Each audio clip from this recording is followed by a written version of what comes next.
So yesterday we learned the basics. We learned that we have to get either X's or Y's to be eliminatable, meaning in one of those columns we need like a 5 and a -5 or a -3 and a +3 or something like that. So you know the gist, like you know the general procedure, so we don't have to talk too much about that. But in today's examples, they all serve purposes, multiple purposes. Um, One of them is that we're going to have to rearrange terms. The other one, which I don't think I got to say yesterday, is that sometimes we can divide early to make our lives a little easier. So there might be other purposes in there as well. But let's take a look. I got four examples for you. Let's get these knocked out. Put them in your notes as always.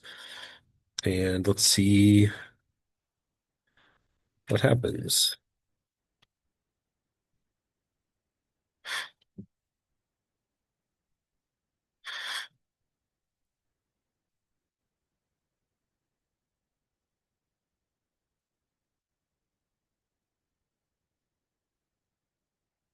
So if you recall yesterday, the problems didn't look like this.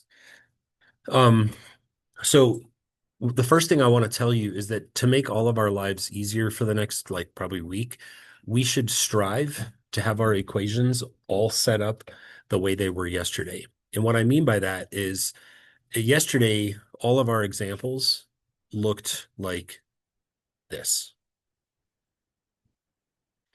And you may think, well, what's the deal? Well, the deal is it's kind of a big deal, is that the X was here, bless you, the Y was here, and then came the equal sign, and then the number was here.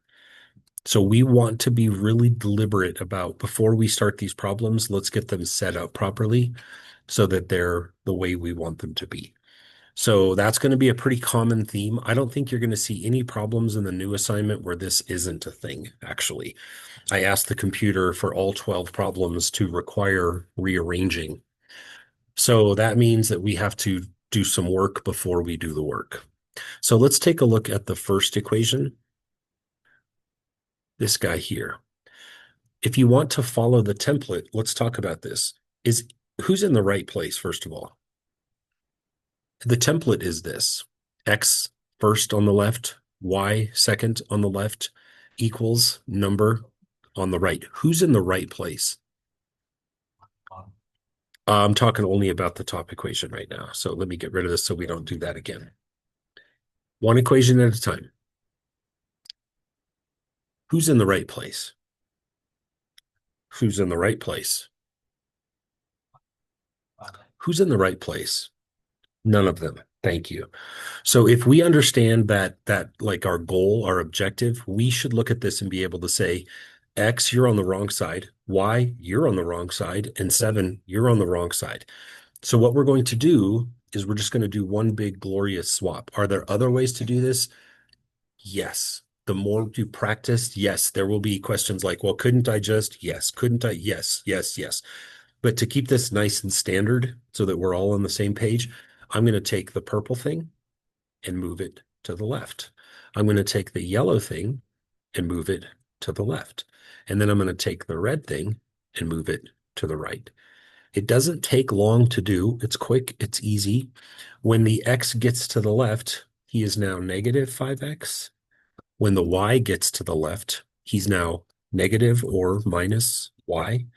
And when the 7 gets to the right, he's now positive 7. And I want to say again, are there other ways? Yes. Let's save those. Let's save that conversation for some other time so we don't cloud this up. So objective complete. Now we're going to look at the second equation, which is 3 minus 3y equals negative 9x. Who's in the right place? Good job, guys. Just the negative 3y is. He's like, I'll wait here while you tend to some other messes. So I'm going to take the purple thing and move it. And then I'm going to take the red thing and I'm going to move it. Okay.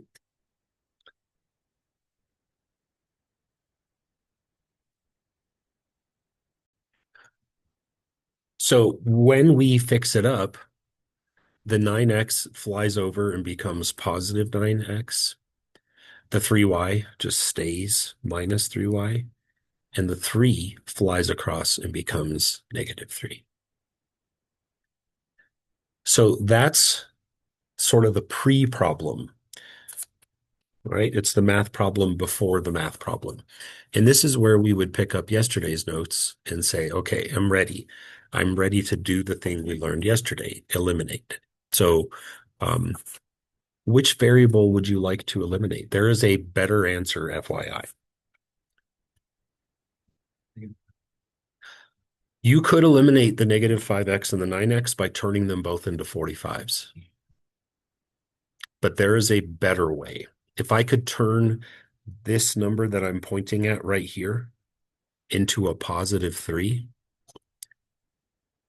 then I would have what I want, right? Remember, we want that fluffer puffer. We want that level 1 simplicity.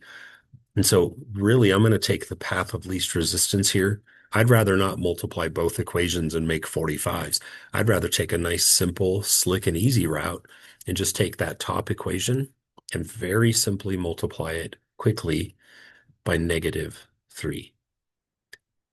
And that accomplishes my objective. That accomplishes exactly what I want. What that does is it takes my minus 1y, and here in a moment, it's going to turn it into a plus and a 3. Problem solved. So let's take this bottom equation and just copy it down. It's kind of annoying, I know. It really is good practice just to copy things. I know yesterday I said you could draw them here and here. And honestly, if you're neat about it, you can do it a lot of different ways. But the best practice is probably just to copy a lot. So bottom equation, we didn't have to change. What's my new top equation going to be if I take this negative 3 and I swing it all the way through like this? What am I going to get? Positive 15x plus 3y. Perfection. There it is. So it's at this point that the problem is now ready. And I will draw the line I talked about yesterday. This line, remember, is not decorative. It's there to tell someone. In math speak, the line means I'm about to add some stuff together.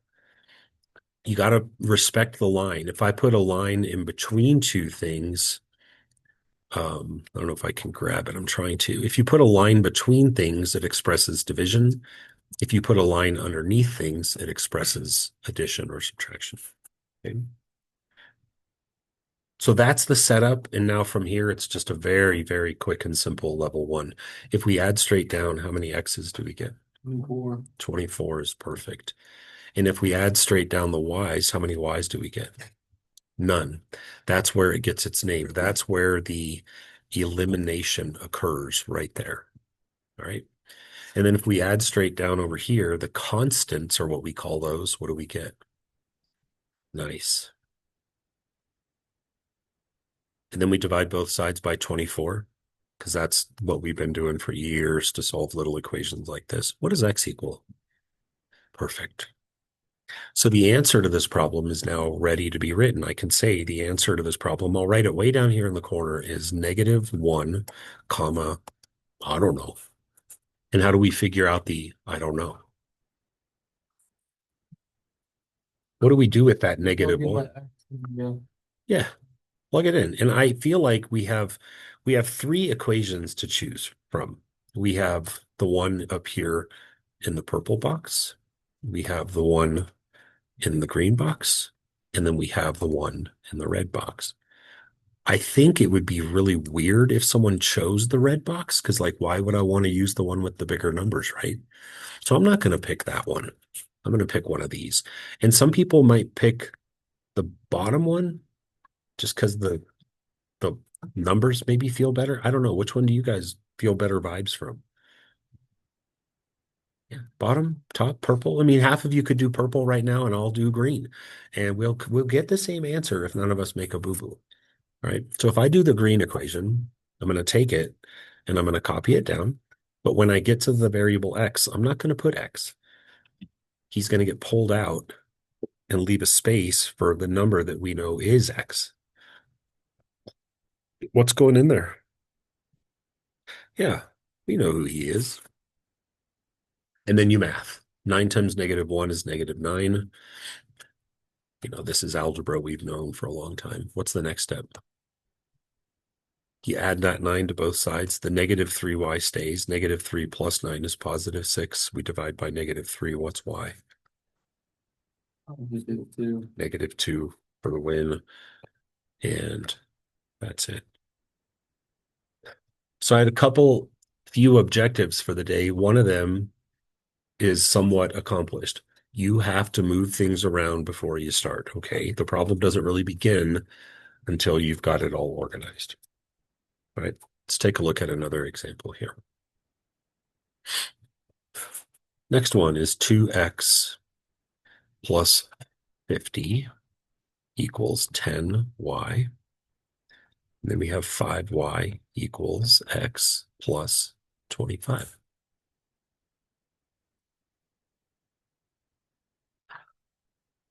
Thoughts? Let's talk about this top equation first. Who's in the right spot? Right.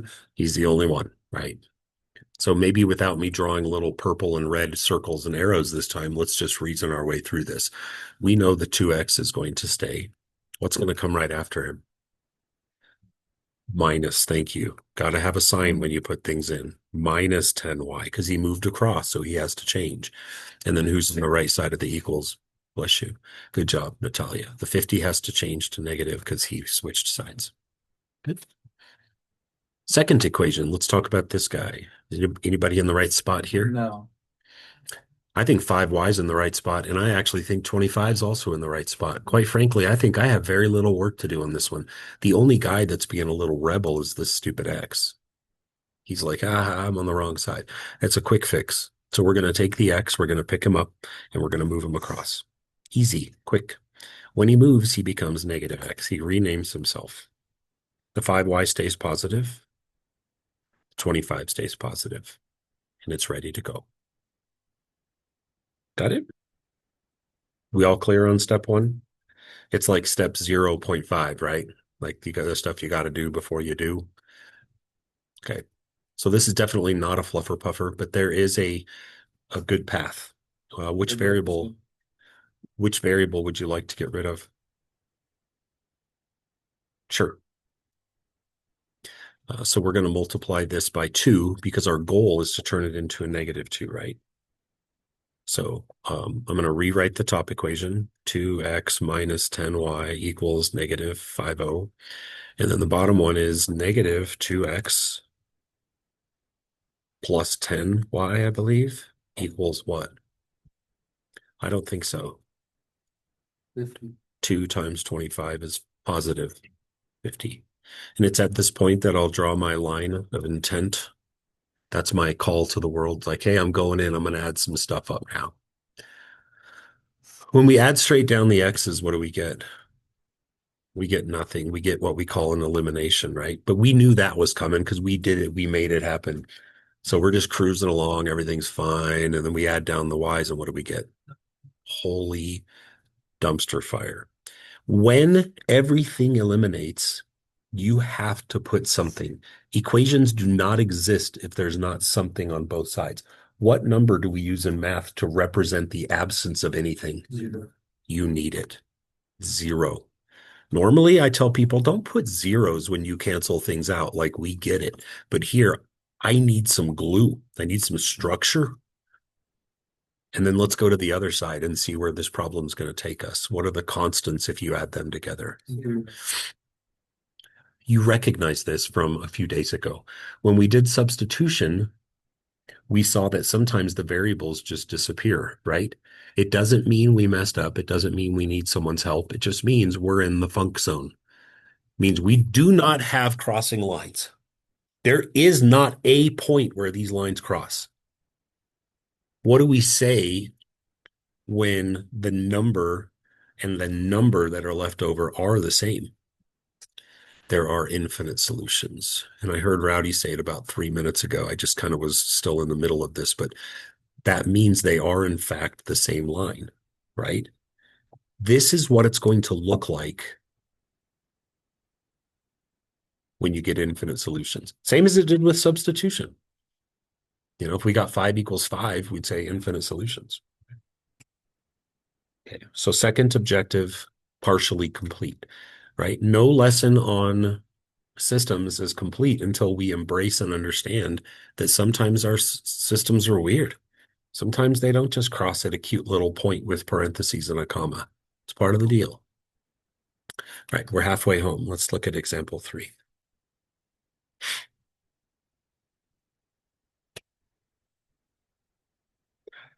You will learn here um, my final objective for the day.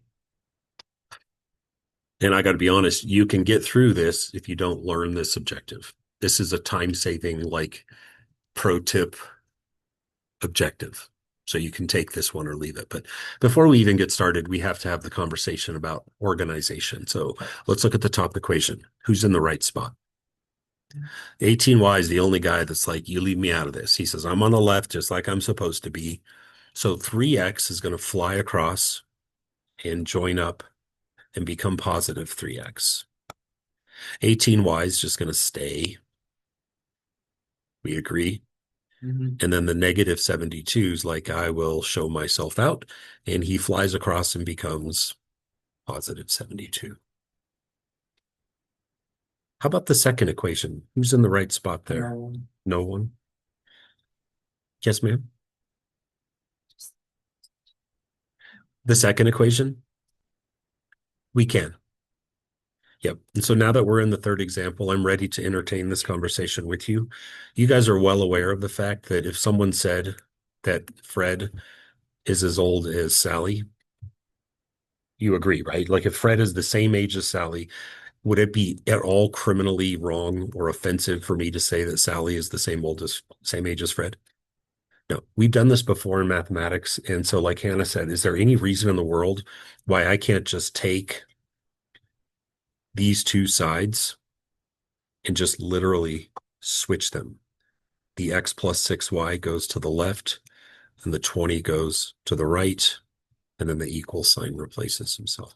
It's a very common thing. It's called the symmetric property in mathematics, and you're totally welcome to use it whenever you want.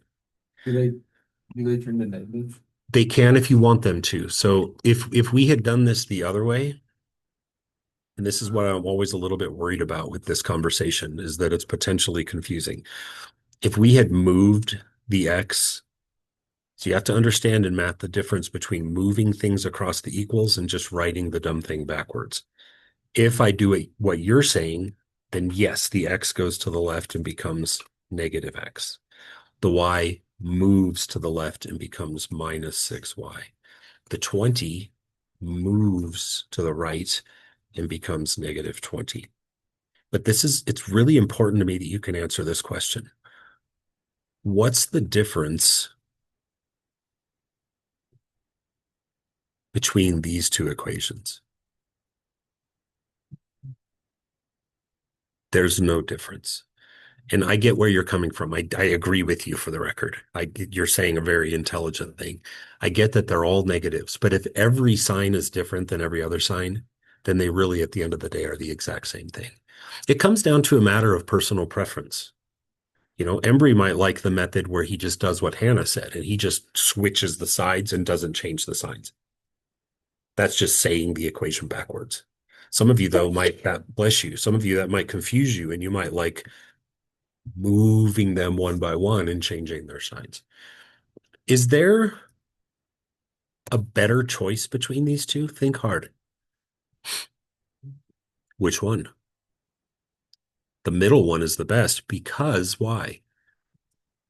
Because it's already got negatives built in. Is there anything wrong with the bottom one? Heck no, man. It's fine. I'm just saying, like, given the option, I'd probably do the negative, negative, negative one because then my signs are already the way I want them to be. Okay. That's but the dangerous conversation, but we have to understand that there is a difference between just switching and physically moving things using algebra. They're not the same. So I'm going to go with this one. And we're off. I wanted to tell you this. You can divide in the same way you can multiply. I don't know that I picked big enough numbers to make my point worthwhile. You'll see some problems where this is worthwhile, but take a look at that top equation. And this one is hit or miss with 15-year-olds. So here it goes. What do you notice about the top equation? Just the top, nothing else. All positive. Great. They're all positive. What else? It's all It's perfect. I agree with that. What else? Look at the visible by numbers. That. And knowing that is a new thing in our arsenal. Prior to this conversation, 1 minute and 20 seconds ago, if I said, what should we do? I hope you guys all would have said, let's multiply the bottom equation by 3, right? I just want to tell you this. There is no law that prevents us from dividing an entire row by 3. When would that be useful? When you don't feel like dealing with big numbers. If Reese is working a problem and he sees like 15x plus 24y equals 36, and he's like, oh God, no thanks. He would divide those all by 3 and get 5, 8, and 12. He'd be like, oh, that's better, right? So it's totally up to you. You can go either way, but division and times doesn't matter. So if we divide the top equation by 3, what will it say? 1x plus 6y 24. And then I'll copy down the bottom equation. And it's ready. This is nice. By using division, it just fell right. I mean, it would happen with times, but this feels pretty cool. So I'm going to put my line in here, and let's do some combination. If we add straight down the x's, what do we get? Nothing.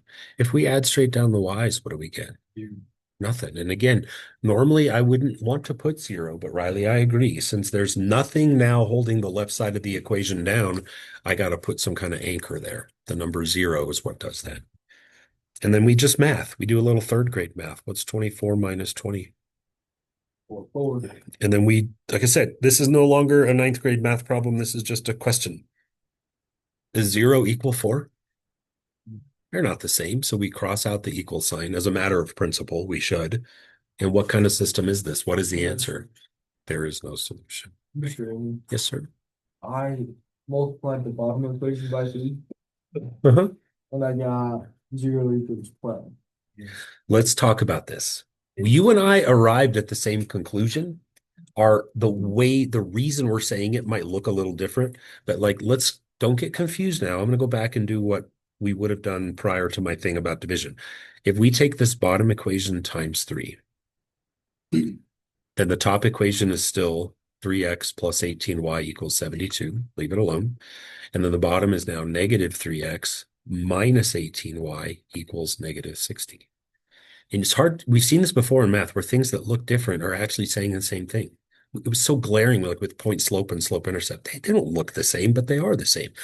When you add downwards here, your x's eliminate, your y's eliminate. We anchor the void with a 0, and we math. What is 72 minus 60? So it might look to you like we're doing different things, but we're saying the same thing. I'm comparing 0 and 4, and I'm smart enough to say, yeah, those aren't the same. And Rowdy's comparing 0 and 12, and he's smart enough to say, well, those aren't the same. But we both arrive at the same conclusion, right? Okay. Hope that makes a little bit of sense. So the infinite solutions and the no solutions are going to look the same at the end. When the variables disappear, it doesn't mean something's gone wrong, right? I have one more example. Okay. Do you have a question there? You good? Okay. I'm sorry, Amber, I was looking at you. You're good? Okay.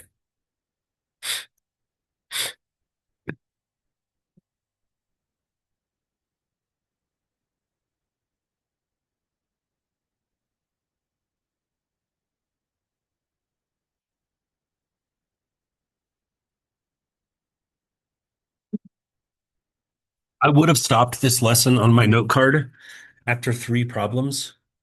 And I just thought, I didn't think that 3 was going to do a good enough job of driving the point home of how important knowing how to divide is. Not knowing how to divide, just knowing that division is an option. So that's where these came from. These numbers are annoyingly big. So let's arrange first. Let's do what we do with the top equation. Who's in the right spot on the top? Yeah, he's the only one. 70x is the only one that's like, yeah, leave me out of this. I'm good, but thanks. Yeah. How many y's are we going to have? We're going to have minus 20 y's. I agree, because the 20y is shooting across to go to his home. And what's that going to equal? Positive 10. Noise. All right, that one's arranged. Gorgeous. How about the bottom one? Who's in the right spot? They're all kind of in the right spot. My only issue is I do need to swap the X and Y so that they line. We want things vertically in line with each other. So I'm going to take the minus 21X and move him to the front so he becomes negative 21X. And then I'm going to take the minus 9Y. These guys are effectively just literally changing places. So the minus 9Y. So they don't change signs because they're not going across the problem. They're just moving around on the same side. So this is our moment to say, I'd rather not work with numbers like this. Thank you very much. What's the very obvious thing we can do to the top equation? You can and really would be crazy not to divide them all by 10. An opportunity like that would be nuts to overlook.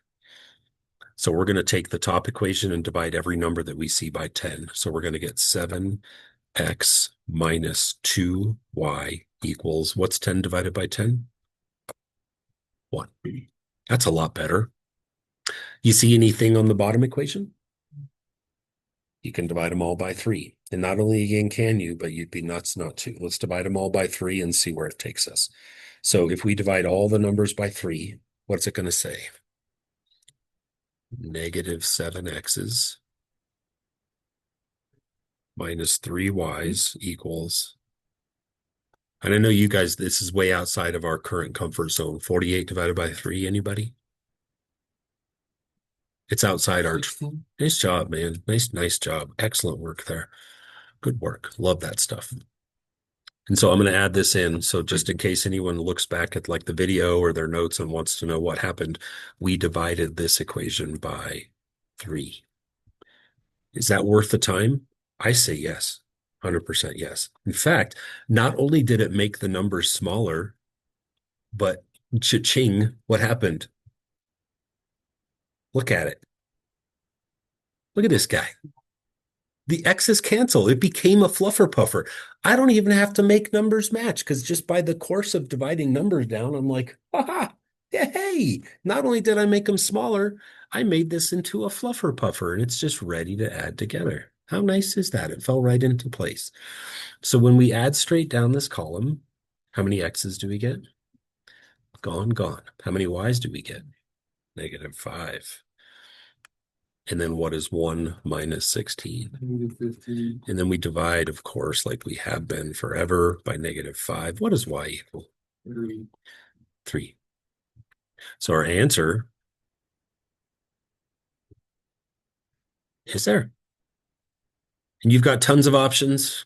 I think that if I were to catch you putting the 3 into one of these, I would probably send you to the office for some form of like evaluation, maybe. So you need to take a look at this kid, maybe send them, they need to talk to somebody, right? So we would obviously want to go into the equations with the smaller numbers.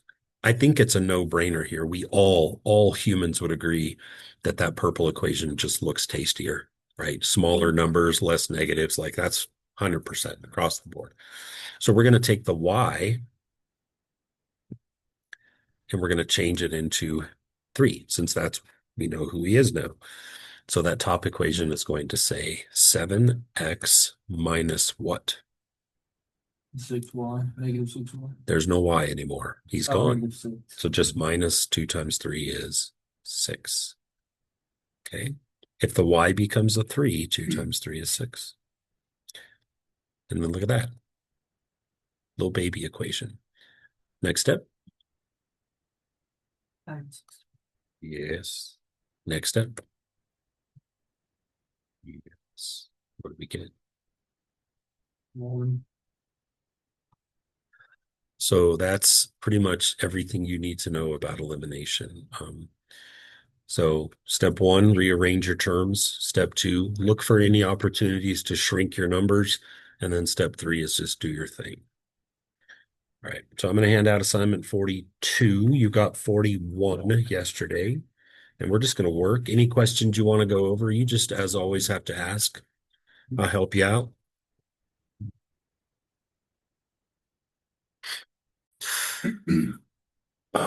Yeah. Number 2 is a little funky, huh?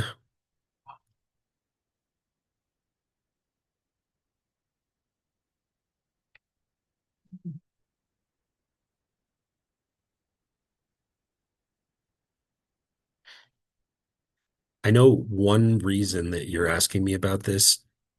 Um, Anyone that would say something like, can we go over problem 2? A decent part of the reason for that question is probably going to be this poor little picked on fellow here. And he's only there because if he weren't there, then the equation would look like this, and that would be even creepier, right? So let's not be scared or taken aback or freaked out or whatever by the zero. He's just there to hold stuff together. Okay. So let's start by doing some rearranging. On the top equation, I actually think I like it. I just want to switch the x and the y so that they're proper. So I'm going to move the negative 27x to the front, stick the minus 27y off to his right where he should be, and then leave the equals in the 81. So that one, we're okay for now. Bottom one, there's, again, going back to what Hannah said, like there's multiple ways we could talk about this. Um, it's just so, it opens up so much confusion, but some of you might say, let's leave the 4x and the 2y and let's move the 14 and then let's write it backwards. Great. Some of us, though, where our learning is a little bit more, our ice is a little bit thinner, it's better to be consistent with how we approach. So we're going to take the 4x, shoot it over. We're going to take the 2y, shoot it over. Okay. Again, not what I probably would do. If I were sitting at home writing an answer key, I would have done some different stuff, but it doesn't matter. We're going to get to where we need to go. We need the 4x on the left, which he is. We need the 2y on the left, which he now is, and we need the 14 where he is. I will say this. If we're going over this, it's probably because the size of the numbers. And so this is where my pro tip for the day is really going to save your bacon. What do you notice about every number in this top row? Yeah, this is where knowing your basic times tables is really going to separate you from someone who doesn't. Um, if I take this whole top row and I divide it by 9, you could divide by -9, just for the record, if you wanted to. The top row now becomes -3x minus 3y equals 9, right? And then what do you notice about the bottom row? So, I mean, while we're at it, we might as well divide that one by 2 if you want to. So if you do that, it becomes -2x minus 1y equals 7. Are we okay if we get that far? Okay. People are doing the backpack thing, so I can keep going, but you're gonna have to focus because it's okay because class is almost over. So sure. Doesn't matter. There's no right answer to that. You can simplify and then relocate things, or it doesn't matter. Okay. Well, Harding students, please head to the commons. Again, Miss Harding. Which variable would you like to get rid of? I would get rid of the y's also. I would take this equation right now and I would multiply it by -3. And you see the benefit of that, right? You can go. So we're going to leave the top equation as it is. And then the bottom one, if we multiply it by -3, is going to become +6 of those, +3 of those, and -21 of those. And then I draw, for the first time, I draw my line to say, I'm ready. After all that, I'm ready. So when we add downwards, how many x's do we get? 3 x's, good. And when we add downwards, how many y's do we get? Yeah. And then when we add downwards, what's our constant term? 9. plus negative 21. Negative 12. Yeah, boy. And then we divide both sides by 3. Therefore, we now know finally that x is negative 4. And I do think you guys can probably take it from here, but that just means you have lots of places now where you can put negative 4. We've got this whole long string of equations that, I mean, God, they're all over the place. If you asked me, never mind. You're not asking me. You put it wherever the hell you want. Okay. Kylie Luke is in your flux. She is in your book and she wanted to take a couple pictures of a student fog dissection. She was absent first hour. Is she? Maybe she's not here. I didn't know. I just know how she had signed up for your flux. She might be absent today. If she happens to be there, reminder. I don't know if she's here or not. She's gonna go take pictures of frog innards. Well, I said frog dissection. I meant squid dissection. Squid? Wow. Yeah, so anyway. Cool. But, Okay. yeah. See you, Rowdy. See you, thank you. Yeah.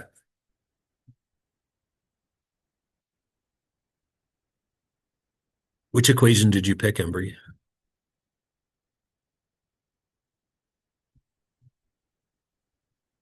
So you went right here. I like it. So when you change that x, I'm going to circle it. When you change it into negative 4, what does this become right here? So we have 12 minus 3y equals 9. And then after that, which gives us still negative 9 minus 12, negative 3, y equals 1.